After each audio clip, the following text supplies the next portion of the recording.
Grand opening Gokulam signature jewellers May 4న కూకట్పల్లిలో కాజల్ అగర్వాల్ గారిచే గొప్ప ప్రారంభం.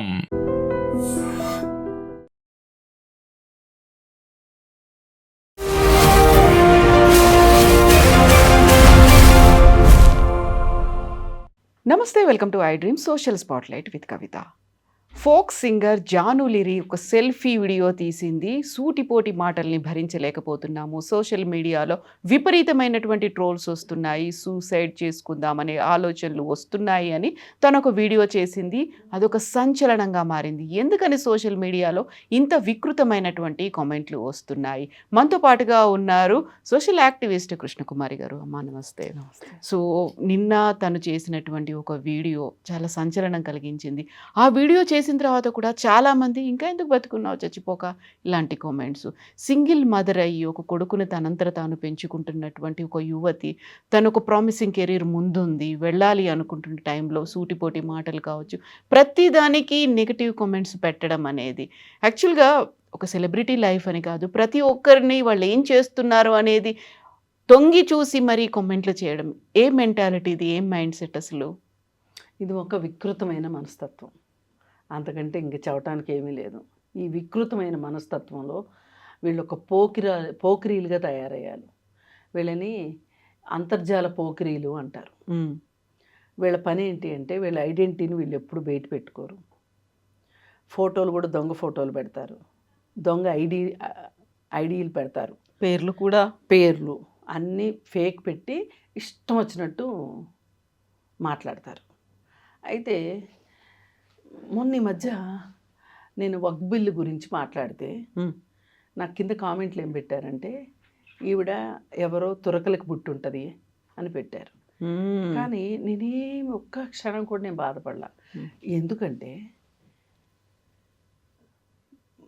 వాళ్ళకి నచ్చినట్టు నేను మాట్లాడాలని వాళ్ళు అనుకోవడం తప్పు, మాట్లాడాలి వాళ్ళని మెప్పించాలి అనుకోవడం నాది తప్పు అవుతుంది. నేను నమ్మిన దాన్ని నేను మాట్లాడాను. వాళ్ళకి అది నచ్చలేదు, ఒక కామెంట్ పెట్టారు. అందరూ మంచి కామెంట్లు పెట్టాలని లేదు, అందరూ ఒకే మనస్తత్వంతో ఉండాలని లేదు.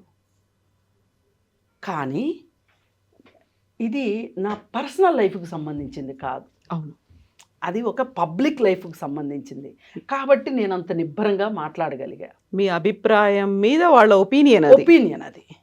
కానీ అదే నా జీవితానికి సంబంధించి ఎవరైనా కామెంట్ చేశారనుకో, కొంచెం బాధేస్తా. అవును, లేదా బాధేస్తా. కానీ ఒక్కసారంటూ మనము ఈ సోషల్ మీడియాలోకి వచ్చిన తర్వాత ఇది ఎంత అందమైన సోషల్ మీడియానో అంత ఊబి లాంటిది కూడా. దీనికి పైకి ఎంత కనిపిస్తుందో లోపల అంత ఉంది. ఈ లోపల అంత ఉన్నది వీళ్ళు, ఈ లోపల ఉన్న వాళ్ళు పైకి రారు, బయటికి రారు, కనిపించరు, కేవలం వినిపిస్తారు అంతే. వీళ్ళకి ఇప్పుడు నేనున్నామండి, మీరు నా ఎదురుగా ఉన్నప్పుడు నేను మిమ్మల్ని ఎంతవరకు తిట్టగలుగుతా? ఒక లిమిట్ ఉంటుంది. తిరిగి కొడతారనో లేదు మీరు కూడా ఏదైనా తిడతారనో ఒక భయం నాకు ఉంటుంది, ఒక ఆలోచన నాకు ఉంటుంది. అదే మీరు ఇక్కడ లేరు, ఎక్కడో ఉన్నారు, ఇక్కడ ఇంకొకళ్ళు ఎవరో ఉన్నారు. నేను ఫ్రీ ఫ్లోగా మాట్లాడేస్తా. ఏమైనా మాట్లాడచ్చు, ఎంతవరకైనా వెళ్ళి మాట్లాడచ్చు. నా ధీమా ఏంటి? అవి మీ దగ్గరికి చేరాలి, మీరు బాధపడాలి, మీ బాధను నేను చూడాలి. ఇక్కడ మళ్ళీ మీ దగ్గర నుంచి నాకు అటాక్ ఉండొద్దు. అవును, ఇది ఒక అదనపు సౌకర్యం. అదేవిధంగా ఇలా చేసే వాళ్ళకి మీరైతే ఏం గుణపాఠం చెప్తారు అని నేను అనుకుంటున్నాను అంటే, వస్తే పిరికి మొహం, నా ఎదురుగా మాట్లాడలేని మాటలు నా చాటును మాట్లాడి నా బాధను చూడాలనుకుంటే నీకంత సంతోషాన్ని నేను ఇవ్వను. నేను అసలు బాధే పడను, నేను అసలు కేరే చేయను, నిన్ను పట్టించుకోను, నీ ఇష్టం వచ్చిన వాళ్ళ దగ్గర నీ ఇష్టం వచ్చినట్టు వాక్కు అని అంటారు. అదే మీరు స్ట్రాంగ్ మైండ్ అనుకోండి, ఇలా అంటారు. అదే వీక్ మైండ్ అయితే ఏడుస్తూ కూర్చుంటారు. మీరు ఏడ్చిన వెంటనే ఈ మనిషికి కూడా చాలా సంతోషం వేస్తుంది. ఆ మనిషి వచ్చి నాకు చెప్తుంది. ఎంత స్ట్రాంగ్ మైండ్ అయితే, ఎంత స్ట్రాంగ్ పర్సన్ అయితే సింగిల్ మదర్‌గా తన కొడుకుని తానే నేను పెంచుకుంటూ అక్కడికే ముందుకు వస్తున్నా. కానీ అదే టైంలో తను ఎంత డిసప్పాయింట్ అయ్యి ఏడుపు దాకా వెళ్ళింది, ఆత్మహత్య దాకా మాట్లాడుతోంది అంటే ఇక్కడ రీజన్ ఏంటి అంటే, ఒక రకంగా మన జీవితంలో మనం స్ట్రాంగ్‌గా ఉండాల్సిన అవసరమే ఇట్లాంటప్పుడు ఉంటది. హ్మ్. ఒక స్థిరమైన నిర్ణయాన్ని తీసుకున్నప్పుడు మనం ఎంత స్ట్రాంగ్ మైండ్‌తో ఉంటామో, ఇలాంటి ఒడిదుడుకులు వచ్చినప్పుడు కూడా అంతే స్ట్రాంగ్‌గా ఉండగలగాలి. మీ ఎగ్జాంపుల్ ఎందుకు చెప్పానంటే, ఇప్పుడు ఈ కామెంట్లు పెట్టిన వాళ్ళందరూ ఎదురుగా లేరు. హ్మ్. అవును. చాట్‌ని ఉండి మాట్లాడుతున్నారు. వాళ్ళకేం తెలుస్తుంది ఆ అమ్మాయి జీవితంలో ఏముందో? అమ్మాయి ఎంత కష్టపడిందో? భర్తతోటి ఎంత ఇబ్బంది పడి ఉంటది? నిజంగా మంచి భర్త దొరికితే గనక చిన్న చిన్న అడ్జస్ట్‌మెంట్లు ఉన్నప్పటికీ, చిన్న చిన్న కష్టాలు ఉన్నప్పటికీ భార్య అడ్జస్ట్ అవుదామనే చూస్తది. ఎందుకంటే ఒక భర్తని వదులుకుంటే సమాజం దృష్టి ఎలా ఉంటదో సగటు స్త్రీకి తెలుసు. అందుకని అలా ఆషామాషీగా అవసరం ఉన్నా లేకపోయినా విడాకులు తీసుకోవాలని ఎవరన్నా ఒకళ్ళు అనుకుంటారేమో కానీ ఈ అమ్మాయి అనుకుందని నేను అనుకోను. కానీ తనకు చాలా ఇబ్బందులు ఉండుంటాయి.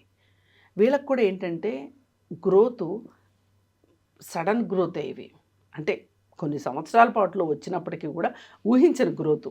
హ్మ్. ఈ గ్రోత్‌కి సోషల్ మీడియాకి కూడా సంబంధం ఉంది.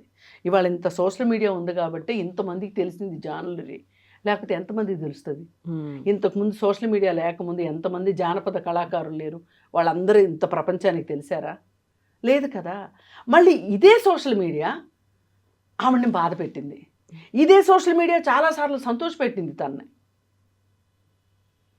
అందుకే సోషల్ మీడియా అనేది రెండంచులు పదునున్న కత్తి లాంటిది. ఈ కత్తితోటి మనము కూరగాయలు కొయ్యొచ్చు, యుద్ధము చేయొచ్చు, ప్రాణాలు తీయొచ్చు. అందుకోసం ఏంటి అంటే ఈ సోషల్ మీడియాలో వచ్చేదాన్ని తట్టుకుని నిలబడడం అంత ఈజీ కూడా కాదు. నేను చెప్పినంత ఈజీ కాదు. కానీ నా దృష్టిలో తన జీవితంలో ఎదుర్కొన్న కష్టాల కంటే ఇది పెద్ద కష్టమని నేను అనుకోను. అవును.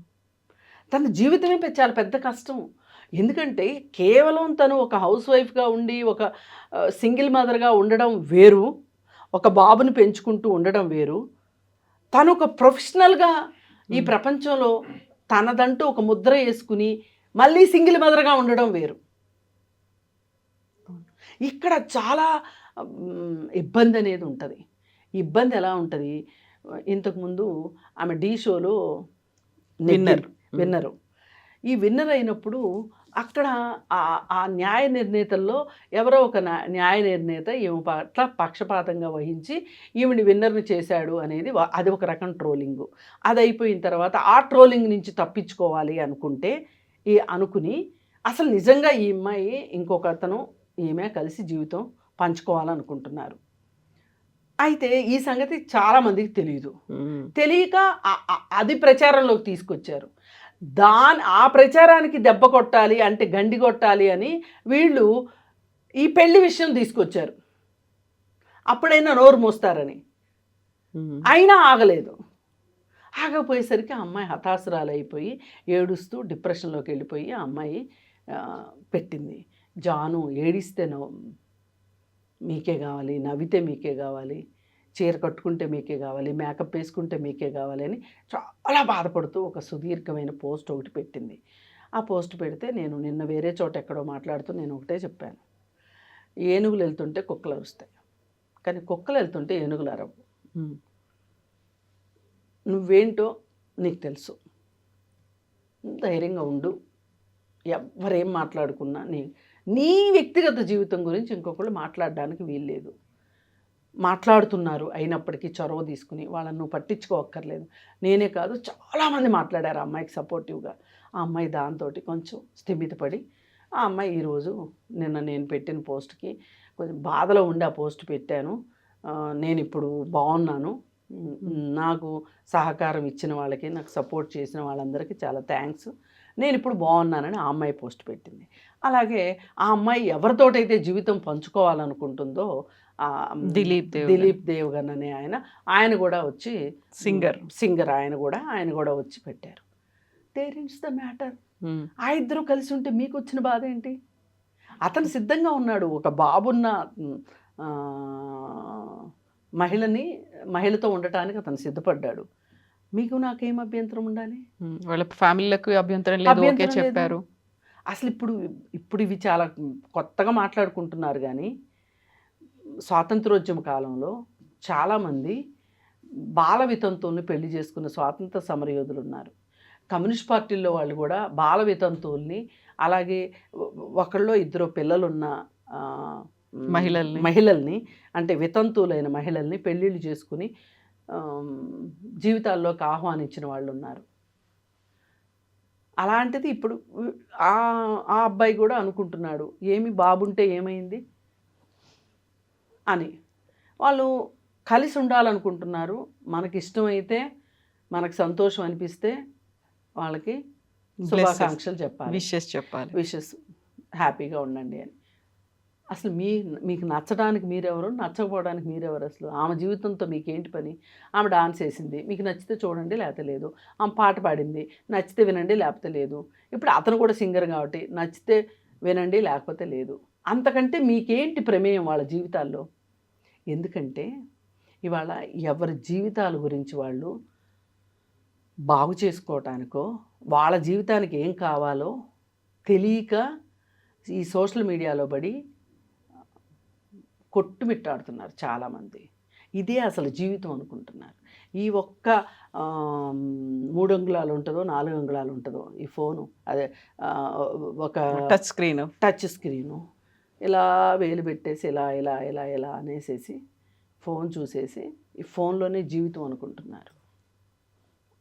ఇది చాలా బాధాకరమైన విషయం. మన మాట ఒక మనిషిని నిలబెట్టేలా ఉండాలి. మన మాట ఒకరిని ఓదార్పిచ్చేలాగా ఉండాలి. మన మాట మనకి వాళ్ళు మీరు మాట్లాడిన దానివల్ల నా జీవితం ఆ కష్టకాలంలో నేను కొంచెం సంతోషపడ్డాను అని చెప్పినంత అంత గొప్ప మాట ఇంకొకటి ఉండదు.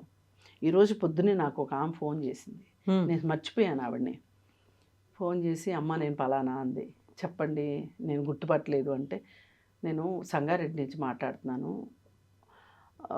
నా హస్బెండ్ తోటి చాలా ఇబ్బందిగా ఉంటుంటే నేను మీకు ఎవరో మీ నెంబర్ ఇస్తే కాల్ చేశాను. మీరు ధైర్యంగా ఉండండి, మీరు పోలీస్ స్టేషన్కి వెళ్ళండి, కంప్లైంట్ చేయండి, అక్కడ ఏమన్నా మీకు ఇబ్బంది అయితే నాకు చెప్పండి అని చెప్పి మీరు ధైర్యం చెప్పారు.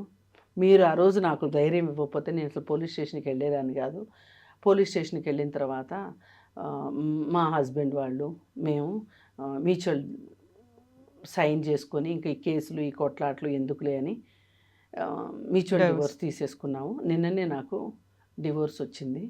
ఆ రోజు మీరు చాలా ధైర్యం ఇచ్చారు, అందుకే నేను ఇవాళ ఒక రకంగా ఒక పెద్ద ఊబిలో నుంచి బయటపడ్డాను అని చెప్తే అసలు నాకు గుర్తే లేదు ఆ క్షణం ఆ అమ్మాయికి నేను అంత ధైర్యాన్ని ఇచ్చానా అని. నిజంగా అండి, 4 మాటలే కావచ్చు కష్టంలో ఉన్న వాళ్ళకి చాలా భరోసానిస్తాయి. బాధలో ఉన్న వాళ్ళకి బాధ నుంచి బయటకు వచ్చేట్టు చేస్తాయి. మనకు చేతనైతే ఏదో అంటారు, ఏదో సినిమాలో డైలాగ్ ఉన్నట్లు, వీలైతే కుదిరితే ఒక కప్పు కాఫీ 4 మంచి మాటలు, వీలైతే అన్నట్లుగా జీవితాలు ఉండాలి. ఇదే అసలు జీవితం అంటే అని నేను అనుకుంటాను. మరి అంతర్జాల పోకిరీలకి అంత ఈజీగా బుద్ధి వస్తుందని నేను అనుకోను. ముసుగుబీరులాగా ఉండకండి, దమ్ము ధైర్యం ఉంటే బయటకు రండి అని మాత్రమే చెప్పగలను. జాన్ లూరీకి మట్టుకు ఇప్పుడు మన ఇద్దరం కలిసి all the best wishes. Thank you so much. Thank you.